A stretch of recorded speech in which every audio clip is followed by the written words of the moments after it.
Howdy, folks, and welcome to another iteration of Inside RIC Athletics. And we have a guest we've seen before, second time on the show, Coach Kyle Froberg of men's soccer. Coach, how are we doing? Good, very good. Excited. Yeah, excited you should be. Congratulations, you're in the playoffs. You'll be going on Tuesday against Castleton. Just quick thoughts, making the playoffs your first year here, and you're going against a team that you drew with last time, and just kind of what are some quick thoughts on that? Yeah, I think, the top three were already chosen for quite a while now. And, there's a lot of other teams kind of moving back and forth, 1, 2, 3, up and down the kind of the scale, so to speak. So it was good to see. I mean, we kind of knew, right after the game on where we would be going and who we would see. So I'm excited to play Castleton again. I think we played well against them the first time.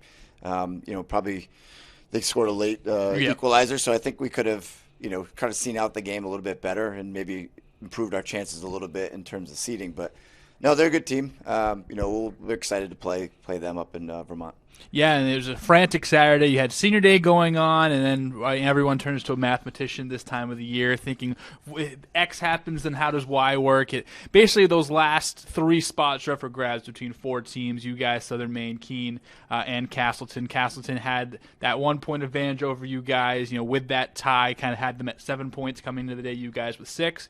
Beat Keene, move up to 9. They beat Boston, move up to 10, so that's where that 4-5 matchup comes in. But you had to win. I mean, you could have tied. You could have got in there with some help. There was a couple scenarios, but you had to win to get in, and you did. So how proud are you of your team to know that you had that one goal, you did it, now anything can happen, that you're in the playoffs? That was great because it's, like you said, senior day too. So two of our seniors had goals each, and, Steve had an assist. So it's always good to have those guys contribute. But I think a lot of the underclassmen just wanted something special for the seniors, the last home game. And they had great senior messages before the game. I had 5 of them speak, and it was really great. I mean, it was super motivating for me, to listen to them speak. And I almost didn't need to give the pregame talk, because they were so ready to go. So it's just good for them to, have another chance, so to speak, and now it's a new season.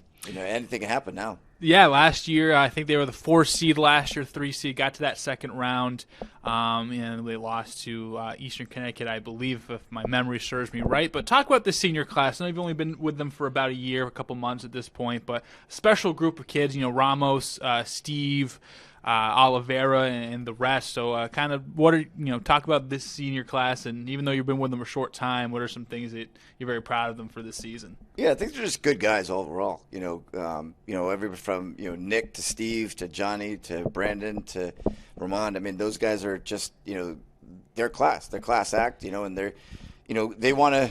They didn't know me coming in except for Steve. Steve knew who I was because I had him in club years ago. Right. Yeah. So they didn't know, and then I think we established ourselves a little bit more in the spring, and they're kind of learning kind of a newer philosophy as well too coming in. And not that I'm that much different from the previous coach, but I mean it's coming from a different person, different message, myself and our assistant coach. So for them to kind of buy into what we're trying to do, it's important, But I think they've adapted quite well, and I just want the best for them. I think they're our season's been up and down quite a bit to say the least. So to kind of going on a high right now, we got to kind of use that momentum going into the playoffs. Like I said, the hot sometimes it's not the best team, but the hottest team that gets into the playoffs can do a lot of damage. And let's talk about your first season here at RIC, your first season at the helm.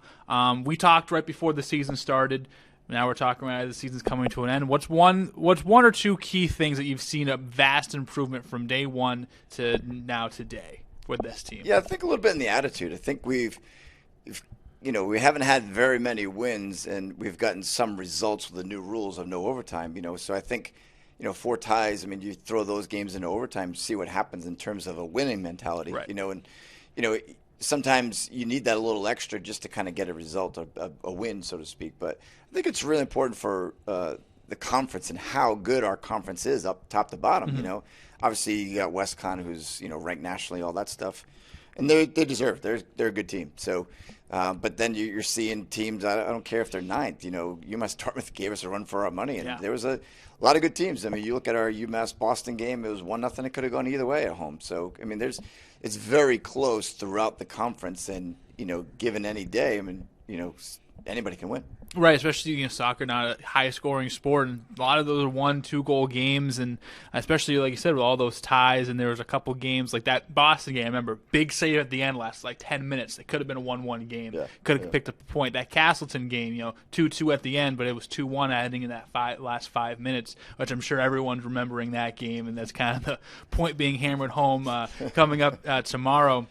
But you're in a unique position where your roster's constructed very nicely, where you have a lot of these contributors that are starters. A good amount of them have played in the playoffs the last few years. And then there's a good amount of freshmen as well. D'Alessio Duquette, and they come to mind. Carway has been starting over the last few weeks towards the end here. So how important is it for your team, especially those young guys you've brought in, to get this playoff experience? And how nice is it to have those veterans that have been here before and can kind of guide them through it? Yeah, just in terms of them, being leaders, right. and bringing those guys along. But, they're not just standing by. We're getting good contributions from those guys you mentioned too. So it's everybody. Right. It's everybody from it's the whole roster. I've always said that. If you're not playing or playing little, your job is to get us ready to play the next game. And when your number's called, make the most of it. And that's what I've been preaching all season. So. There is some experience there, obviously, in terms of over the years. And, I think we're going to rely on those guys heavily going into, tomorrow night. So I think that's important for those guys to step up their game and make a difference. Right. And before we get you out of here, I know coaches hate when you kind of try to look ahead. I know it's always the next game, and that's all that matters. But what is it going to take for you guys to be playing on Thursday, you guys to be playing on Saturday, to try to bring a championship here? Yeah, it's a collective effort and belief. It's we haven't had a string of games that we've been win, win, win. So it's all about a belief, and it's I think Brandon said it well in your last interview where right. you love being the underdog. Yeah, 100%. So for me, it's it's obviously getting the guys prepared and having the right mindset going into Tuesday. And it's Castleton's a good team, so we're at their place, so we're not expected to win.